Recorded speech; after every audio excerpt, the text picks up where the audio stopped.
제가 먼저 읽습니다. 많은 날들이 지나고 제3년에 여호와의 말씀이 엘리야에게 임하여 이르시되 너는 가서 아합에게 보이라. 내가 비를 지면에 내리리라.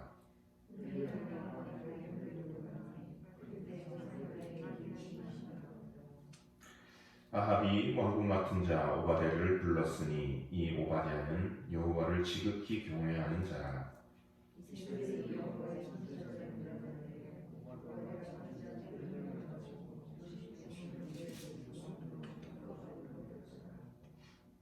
아합이 오바댜에게 이르되 이 땅의 모든 물 근원과 모든 내로 가자.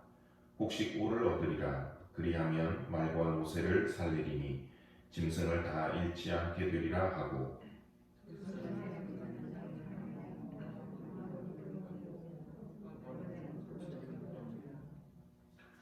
오바댜가 길에 있을 때에 엘리야가 그를 만난지라.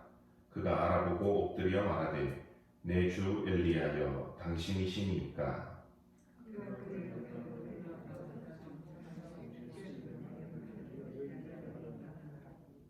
함께 읽습니다. 이르되 내가 무슨 죄를 범하였기에 당신이 당신의 종을 아합의 손에 넘겨 죽이게 하려 하시나이까. 네, 오늘 여기까지 읽겠습니다.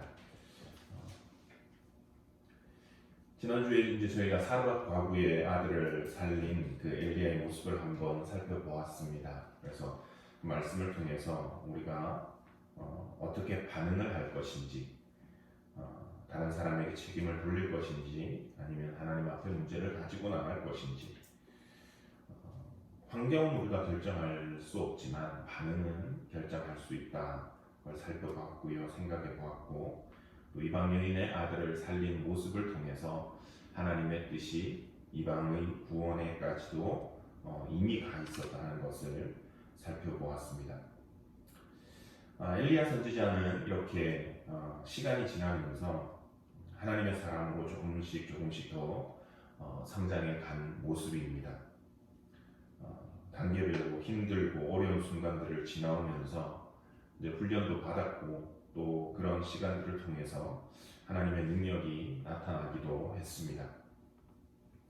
그리 시내가에서의 보낸 시간, 또 사르밧에서의 시간, 또 기적, 능력들, 이런 것들을 통해서 하나님의 살아계심이 드러나고, 또 하나님의 뜻을 위해서 움직이는 그런 하나님의 사람으로 더욱더 잘 세워져 가는 그런 모습입니다. 근데 하나님께서 정하신 시간, 이 3년이라는 시간이 이제 다 되고, 하나님께서 이 가뭄을 끝내시려고 엘리야에게 아합을 다시 만나라고 말씀을 하시고 보내셨습니다. 이렇게 아합을 만나러 가는데, 오늘 말씀은 이제 1절부터 16절까지, 15절까지가 중간에 한 사람을 만난 이야기입니다. 오바댜라고 하는 한 사람을 만난 이야기인데, 오늘 이 오바댜에 대해서 한번 묵상하는 것을 나누어 보겠습니다. 오바댜라고 하는 인물이 18장에서는 간결하게 요약적으로 주는 한 가지 말이 있는데요. 3절을 보시면 이렇습니다. 이 오바댜는 여호와를 지극히 경외하는 자라. 그가 하나님을 경외하는 그런 모습을 가졌는데, 그 모습이 어떤 것이었는지 한번 살펴보겠습니다. 하나님을 경외하는 그 모습은 무엇이었는가? 그가 보여준 것은 숨어있는 선지자들을 살려준 것이었습니다. 자신의 목숨을 걸고 위험을 무릅쓰고 또 희생하는 사람이었습니다. 4절 이렇게 이야기합니다. 이세벨이 여호와의 선지자들을 멸할 때에 오바댜가 선지자 100명을 가지고 50명씩 굴에 숨기고 떡과 물을 먹였더라. 우리가 이 엘리야 이야기를 제가 해나가면서 이미 한번 말씀을 드렸지만, 아합 왕보다 더 대범하고, 어쩌면 성격도 화통하고, 그리고 우상 숭배에 대해서는 더 적극적이고, 그리고 그 반대쪽에 여호와를 섬기는 사람들에 대해서 박해를 가했던 인물이 이 아합의 처 이세벨이었습니다. 아마 바알 종교에 대해서 탐탁지 않게 여기던 이스라엘의 경건한 사람들에 대해 눈에 가시처럼 여겼을 것이고, 그러다가 엘리야 선지자가 가뭄을 선포하고 아합에 대해서 이제 비판을 대적을 하고 딱 나오니까 이게 어디 감히 왕에게 되어드냐, 이렇게 해서 이제 오이 잘 됐다, 이걸 기회로 삼아서 다 없애버리자 하면서 엘리야 어디냐, 말 안 하면 죽인다 하면서 이제 핍박을 하고 박해를 가했던 인물이었습니다. 근데 이런 혼란스러운 시기에 조용히 나서서 도움을 줬던 사람이 바로 오바댜라고 하는 인물입니다. 그는 하나님의 사람 100명을 이렇게 50명씩 나눠가지고 굴에다가 숨겼다 합니다. 이때가 언제였느냐? 송아지를 하나님이라고 속이고서 숭배하던 때, 그래서 예루살렘 성전은 내팽겨졌던 그때, 나아가서 이제는 하나님 말고 바알을 섬기라고 하던 그때, 그래서 하나님을 섬기던 제사장들과 유대인들은 등을 돌리고 이 동네 살 건 못 된다, 떠나자 해서 유대로 떠나고 예루살렘으로 떠났던 그런 역사의 시간들이었습니다. 이때 경건한 하나님의 사람들은 다 없어진 줄 알았는데 놀랍게도 하나님을 경외하는 선지자들이 남아 있었다는 겁니다. 곳곳에 몰래 숨어서 하나님께 기도하고 하나님의 말씀을 배우고, 어찌 보면 참 하나님의 은혜죠. 그렇게 이 사람들이 있었는데, 그런데 서슬퍼런 이 이세벨의 칼날을 맞이해서 이제 죽음을 맞닥뜨리게 되니까 이 오바댜라고 하는 인물이 한 사람 한 사람씩 또 도움을 주면서 접촉을 하고 그렇게 구했던 사람의 수가 100명까지 늘어났던 것 같습니다. 오바댜를 3절에서 또 어떻게 소개를 하고 있냐면 아합의 왕궁을 맡은 자라고 소개를 하는데, 여기서 왕궁을 맡은 자라고 하는 표현은 그냥 일하는 사람이 아니라 최고의 관리를 표현하는 관용업구라는 표현입니다. 히브리어로 말을 하면. 이게 이제 영어로는 가버너, 총독 이런 정도가 될 것 같습니다. 어떻게 보면 이 제일 악한, 이스라엘에서 제일 악한 그런 왕이었는데, 그 사람의 왕궁에 하나님을 지극히 경외하는 이 사람이 딱 들어가 있는 것도 참 재미있는 현상인 것 같습니다. 하나님께서 그렇게 하셨겠지만, 근데 어떻게 보면 그렇잖아요.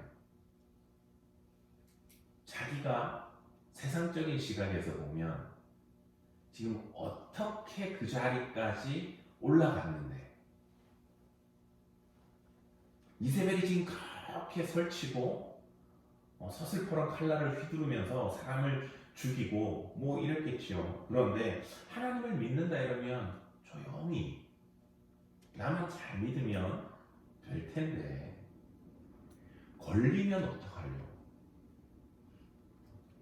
걸리면 어떻게 보면 지금 자기 목숨도 부지할 수 없는 그런 상황인데, 어떻게 보면 자기 목숨을 걸고 선지자들의 그 생명을 구한 것을 봅니다.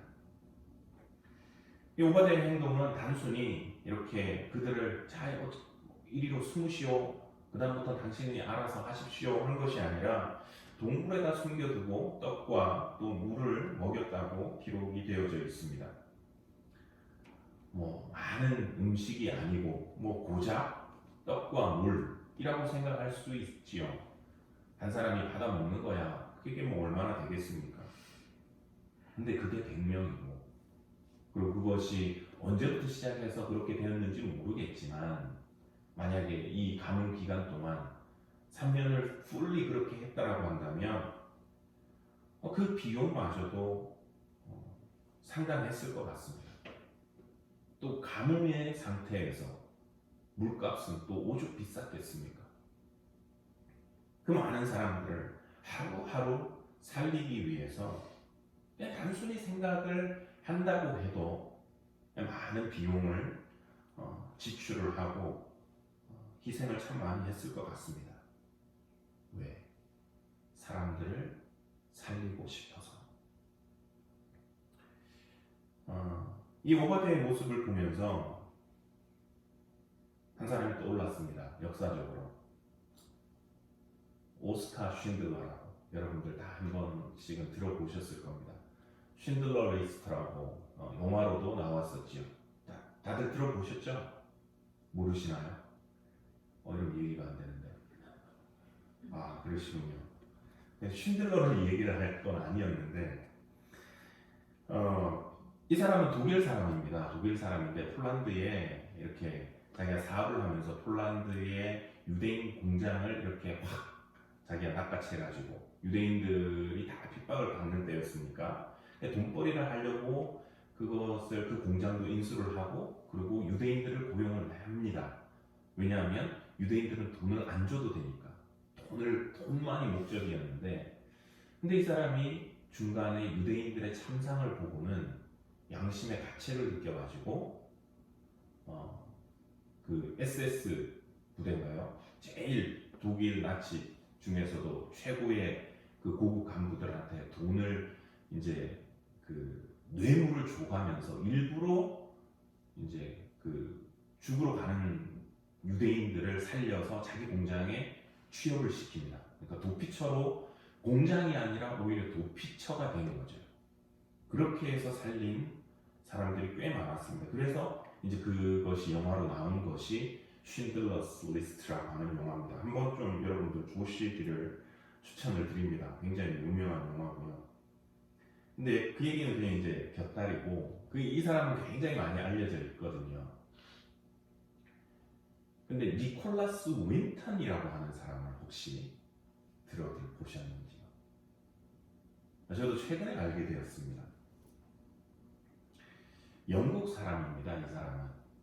근데 똑같이 그 2차 대전 때 살았던 인물인데 이분이 이제 다 늙으셔가지고 있는데 집에서 이 부인이 다락에서 옛날 노트 하나를 이렇게 발견을 해서 이렇게 먼지를 툭툭 털고 이렇게 열어보니까 거기에 유태인 어린이들의 사진과 또 이름 그리고 리스트가 적힌 게 쫙 나오는 거예요. 그래서 이제 남편한테 물었겠죠. 이게 뭔지를 이제 알게 되고 그러고서는 방송국에다 제보를 합니다. 그러니까 방송국에서는 거기에 대한 이야기를 이제 쭉 만들고 이 부부 두 명을 방송국으로 초대를 했습니다. 그리고는 그 미스터 윈턴 이제 그때는 서 윈턴이라고 돼 있던데 좀 높아진 것 같아요. 그 사람의 일을 소개를 하고 노트를 이렇게 쭉 펼쳐주면서 한 아이의 이름을 이야기를 합니다. 여자아이의 이름을 얘기를 하면서 아나운서가 그래요. 이 아이가 지금 서 윈턴 당신 바로 옆에 앉아 있습니다. 그러니까 이제 이분이 깜짝 놀라서 이제 쳐다보는 거죠. 자기가 구해준 아이가 이제 중년도 넘어서 같이 나이가 든 이제 그 할머니까지는 아니지만 이렇게 늙어가는 여인으로 이렇게 살아 있으니까 그러고는 이제 막 눈물을 이렇게 훔칩니다. 이렇게 아이를 살리기 시작했던 때가 29의 나이였답니다. 은행원으로서 자기가 돈 벌어가지고 아이들 한 명씩 살린 거예요. 그러니까 갑자기 오른쪽에 있던 다른 아주머니도 그런 툭툭 치면서 그러는 거예요. 그런데 나 역시 당신이 살렸습니다. 그러니까 이제 이 할아버지가 너무 어째야 될지를 모르는 거죠. 근데 절정은 사회자가 이제 그러는 거였습니다. 혹시 이 자리에 윈턴경 때문에 목숨을 구한 사람이 있다면 한번 일어나 주시겠습니까? 이러는데 이제 카메라가 비추는 그 자리, 이 사람이 앞줄 중간에 앉았는데 그 자리에 있는 모든 사람, 그 섹션에 있는 모든 사람이 다 일어나는 거예요. 그 한 사람으로 인해서 그 어린아이들이 다 생명을 보존하고 살았던 그 모습을 봤습니다.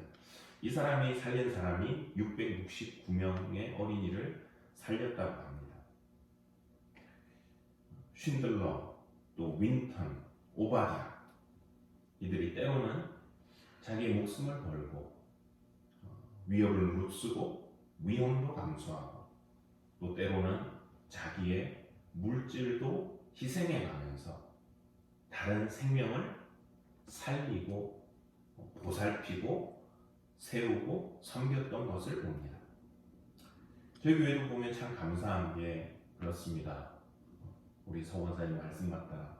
부자는 없어도 다들 어째 이렇게 도와주려고 하시는지, 내가 가진 것 집착하지 않으시고 희생하시고 섬기시는 이런 분들이 있어서 우리의 자녀들, 또 특히나 청년들 이렇게 잘 섬길 수 있는 것 같습니다.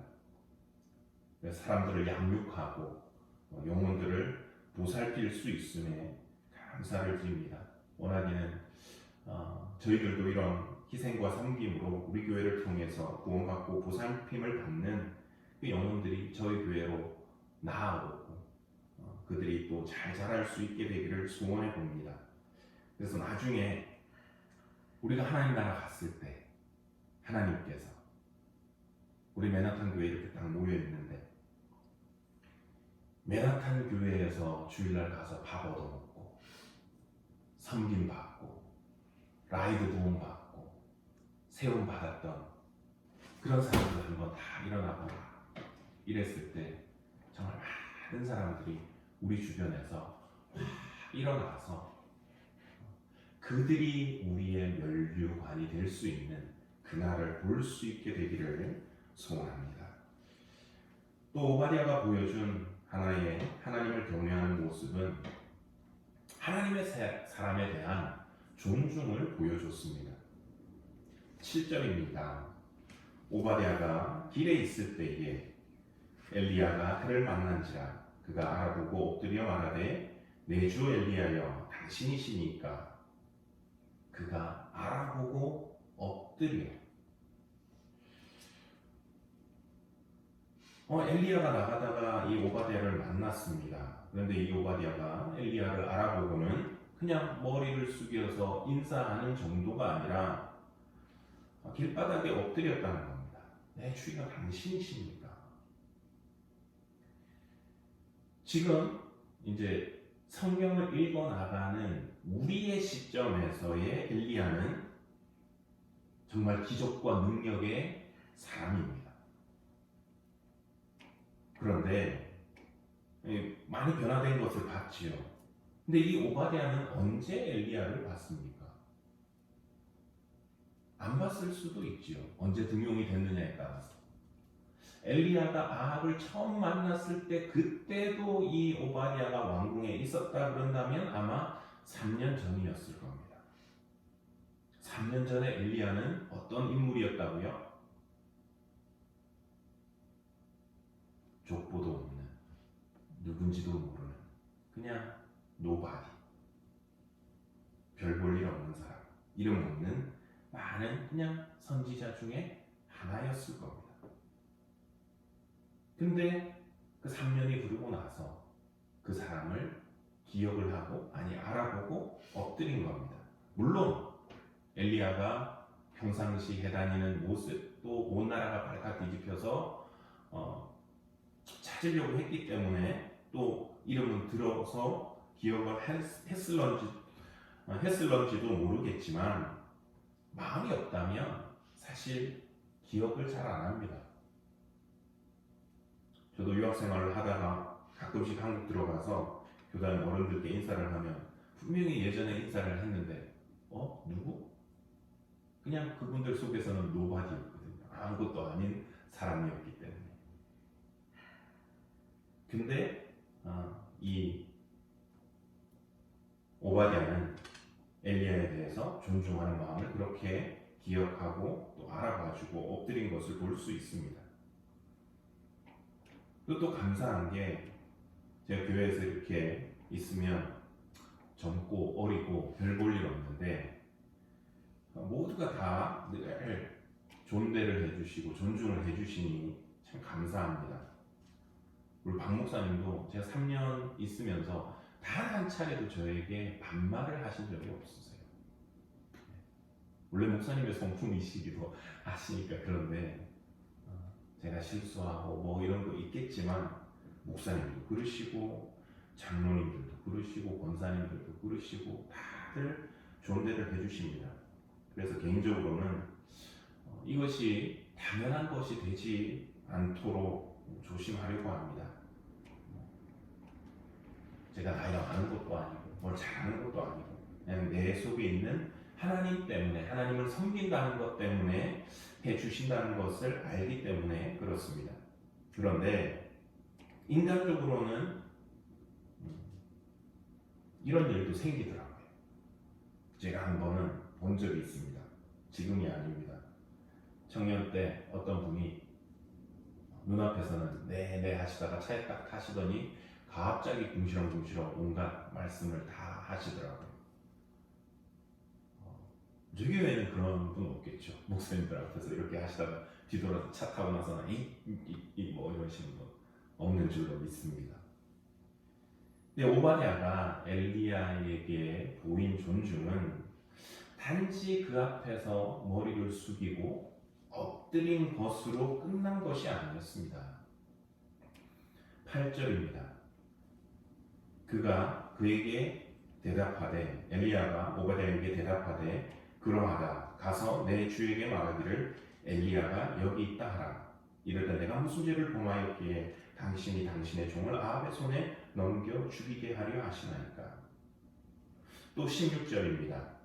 오바댜가 가서 아합을 만나 그에게 말하매.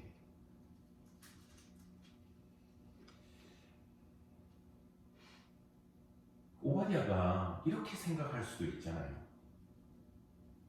아니, 아합 만나려면 가서 그냥 만나지 왜 나한테 굳이 말을 하나? 3년 전에 뭐 아합 왕 만나러 왔을 때 뭐 약속 잡고 왔나? 그냥 와가지고 일방적으로 확 들이붓고 가놓고서는 지금은 왜 나한테 또 가라고 한대?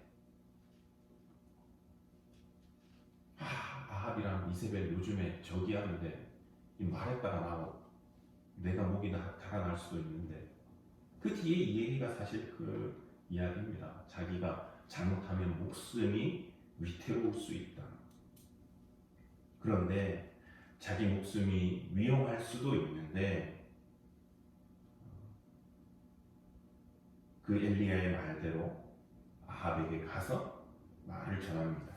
피해를 감수하고 그 하나님의 사람의 뜻에, 더 크게 보면 하나님의 뜻에 동참을 해준 것이지요. 그것이 하나님을 경외하는 자로서 오바댜가 또 보여준 모습이었습니다. 또 이렇게 제 사역을 돌아보면 그래요. 우리 교회 성도님들께서 이 코로나 시국에 청년들을 섬긴다고 교회에서 밥한다고 막 이렇게 하면 좀 그러실 수 있고 보시기 그렇고 또 위험할 수도 있는데, 이 젊은 목사가 하겠다고 하니까 담임 목사님도 그러라고 하라고 하시고 권사님들, 집사님들도 오히려 도와줄 거 없냐고 말씀해 주시고, 또 지난달과 그 지난달에는 또 집사님들이 한 분씩 본인들이 식사를 한번 해주시겠다고 하셔서 청년들이 또 잘 얻어먹었습니다. 그런 모습을 보면서 이 모습 속에서, 우리 안에 이 모습 속에서 하나님의 뜻을 행하고 그 뜻에 동참하려고 하시는 이 오바댜 같은 그 마음을 볼 수 있어서 너무 감사하고 좋았습니다. 목회자로서의 바람은 이런 모습이 참 더 많아지면 좋겠습니다.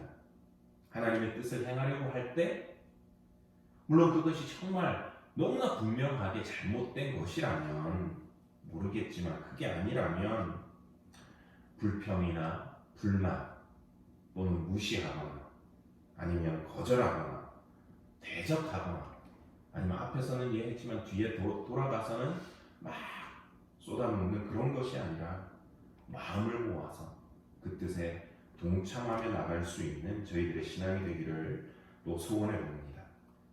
오바댜는 이렇게 자신의 안전의 위협을 무릅쓰고 또 희생해 가면서 나아가서 하나님의 뜻이라면 그 뜻에 또 위험을 무릅쓰고 동참했던 그런 모습을 통해서 하나님을 경외하는 사람, 그런 모습을 보여주고 있습니다. 그런데 오늘 이 오바댜라고 하는 인물을 가만히 살펴보면 여러분들은 어떠실지 모르겠는데 저는 이런 생각이 들었습니다. 굳이 안 나와도 되잖아. 사르밧 과부의 아들을 살린 이야기 다음에요, 18장 1절부터 15절까지 이 오바댜의 얘기는 사실 1절만 있어도 되거든요. 여러 날 후에 이제 아합에게 가서 보여라 하는 이야기가 그 다음에 16절 아합 만나는 이야기로 연결돼도 전혀 무리가 없어요. 아니 오히려 제가 볼 때는 더 매끄러워요. 이야기 전개상. 굳이 이 오바댜가 나와서 뭐 이런저런 얘기를 하고 이거 지금 무슨 말이야, 왜 이래, 끼어드는 것 자체가 구성상 별로 중요한가 이런 생각이 듭니다. 엘리야가 이 오바댜를 통해서 아합을 만나든 다른 사람을 통해서 약속을 잡아 만나든 아니면 자기가 직접 쳐들어가 가지고 또 아합을 만나든 전혀 상관이 없어요. 근데 왜 굳이 이 이야기를 여기에다가 끼워 넣었을까?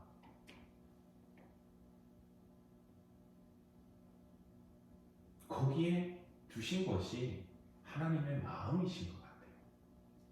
하나님의 마음. 그러니까 엘리야가 우리가 지금 보고 있다면 이야기 속에서 주인공은 엘리야죠. 근데 이 오바댜는 조연, 아니 엑스트라예요. 엑스트라.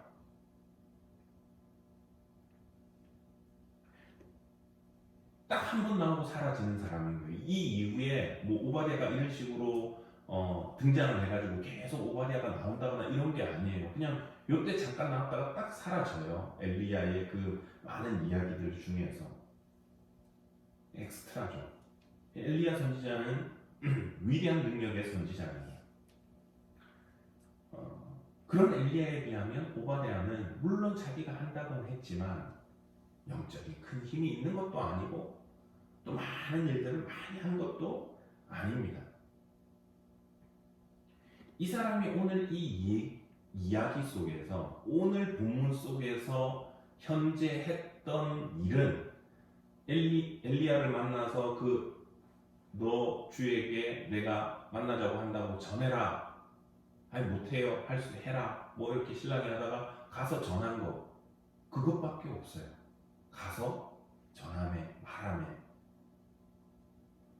스토리 전개상 이 선지자 엘리야에 비하면 너무나 정말 별것 아닌 인물입니다. 거기다가 심성은 또 얼마나 약한지, 처음에 100명은 어떻게 구했는지 모르겠지만 지금 엘리야가 나 여기 있다고 전해라 하니까 잘못하면 내 목이 날아갑니다. 왜 저한테 이렇게 하십니까? 벌벌 떠는 모습을 봅니다. 참 연약하죠. 그러니까 오바댜 입장에서 보면 자기는 한다고 했지만 이 영적 엘리야와 비교를 해본다면 별것 아닌 거예요. 아합 집에서 고위 관리로 일을 하고는 있지만 혹시 자기가 한 일이 들통날까 조마조마하는 거고, 콩닥콩닥하는 그 가슴을 안고 사는 모습, 어떻게 보면 비참하게 느껴질 수도 있겠지요. 심지어 어떤 사람은 이 오바댜를 향해서 당신이 하나님을 그렇게 경외하는데 지금 아합의 집에 붙어가지고 그 사람 녹이나 받아먹고 뭐 하는 거냐? 신앙생활 똑바로 해라. 이렇게 비판하는 사람이 있었을런지도 모르겠습니다. 스스로 보기에 별것 아닌 사람, 주변에서 또 욕을 하는 그런 경우, 난 별것 아닌데, 내가 한 거 별로 없는데, 또 글을 읽는 저희도 그렇잖아요. 굳이 오바댜가 지금 이 시점에 들어가야 되나? 비중이 있는 사람이 아닌데. 근데 여기에 하나님의 마음이 있더라라고 하는 것입니다.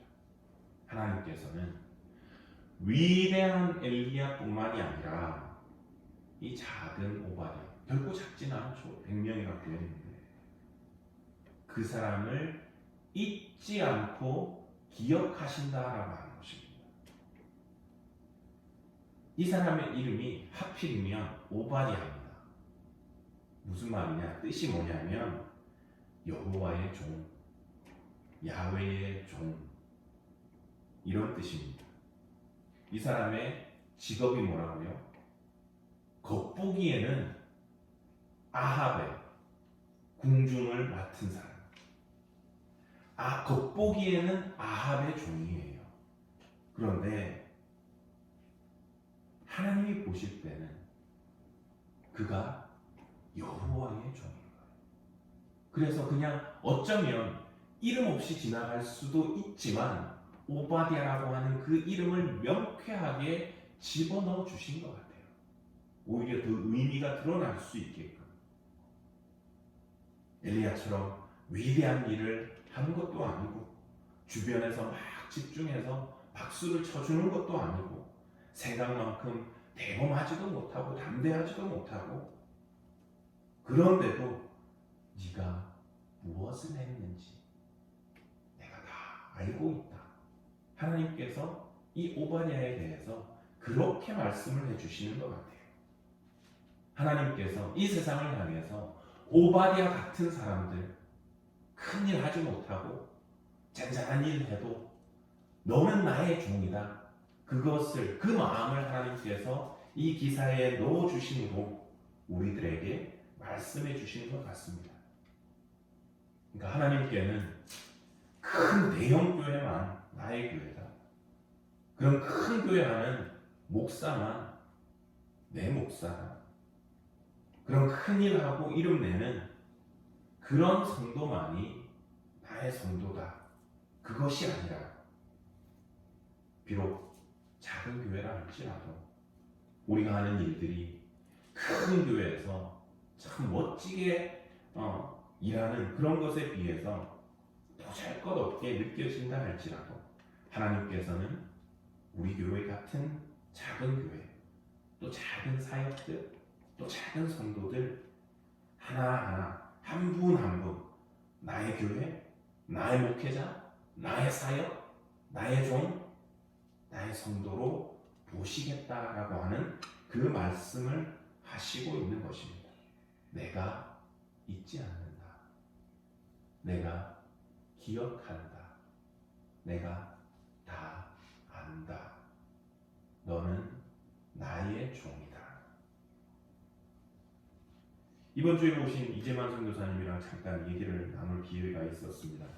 그러면서 그러시더라고요. 여기 메나탄에 이런 하는 교회가 있어서 너무 감사하다고. 자기도 유학생 왔을 때 유학생이 80%인 교회를 다녔답니다. 그리고 자기도 사역을 하면서 이렇게 다녀보면 정말 이런 곳에도 한국 교회가 있네? 하는 그런 교회들이 있대요. 작은 교회들이. 그 작은 교회들이 정말 그곳에 있으면서 하나님의 사람들을 섬겨주고 있다는 것이 너무나 감사하다고 그 말씀을 하시더라고요. 어쩌면 우리 교회는 이 땅에 숨겨져 있는 하나님의 숨은 병기입니다. 드러내놓고 큰 일은 못하고 남들이 알아주는 정말 삐까뻔쩍한 일은 못한다 할지라도 하나님께서 잊지 않으시고 하나님께서 기억해 주시고 하나님께서 보실 때 나의 교회다, 나의 종이다, 오바데다, 맨하탄에 있는 나의 오바데다, 이렇게 말씀해 주실 수 있기를 소원해 봅니다. 저희 교회의 사이즈, 또 교회의 사역, 또 우리의 삶이 대형교회의 그것에 미치지 못한다 할지라도 하나님 보실 때 아름답다, 그리고 내 종이라 인정받을 수 있는 저희 교회와 또 우리의 사역과 또 우리의 삶이 되기를 소원합니다. 기도하시겠습니다. 하나님 아버지, 은혜를 감사합니다. 오늘도 저희들을 이 자리로 불러주시고 또 주님 주 앞에서 말씀 듣고 기도하게 하시니 감사합니다. 오늘은 오바댜라고 하는 이 인물에 대해서 잠시 생각을 해보았습니다. 당신의 사람들을 살리기 위해서 위험을 무릅쓰고 또 물질도 내놓고 희생한 것을 봅니다. 우리가 하나님을 경외하기에 하나님을 사랑하는 당신의 사람들을 때로는 구하고 세우고 섬길 수 있게 하시고 또 나중에 하나님 앞에서 그들이 정말 우리 사이의 증거가 되고 멸류관이 될 수 있는 그런 축복을 저희가 누릴 수 있기를 원합니다. 또한 우리가 때로는 어렵고 두렵고 힘든 형편 속에서도 하나님의 뜻에 동참해서 동력할 수 있는 저희들의 모습이 되기를 소원합니다. 이렇게 하나님을 경외하는 그 모습을 가지고 살아갈 때 비록 저희가 세상 속에서 번듯하게 드러내고 내세울 만한 아주 큰 일은 없다고 할지라도 우리의 작은 사역들도 기억해 주시고 우리를 당신의 종이라고 말씀해 주시는 아버지 하나님의 인정을 받고 살아갈 수 있는 저희 교회 또 우리 성도님들의 삶이 될 수 있도록 하나님 축복하여 주시옵소서. 남은 한 주간도 주의 손에 우리들의 삶을 부탁드리옵고 이 모든 말씀 살아계시는 우리 구주 예수 그리스도의 이름으로 기도드리옵나이다. 아멘.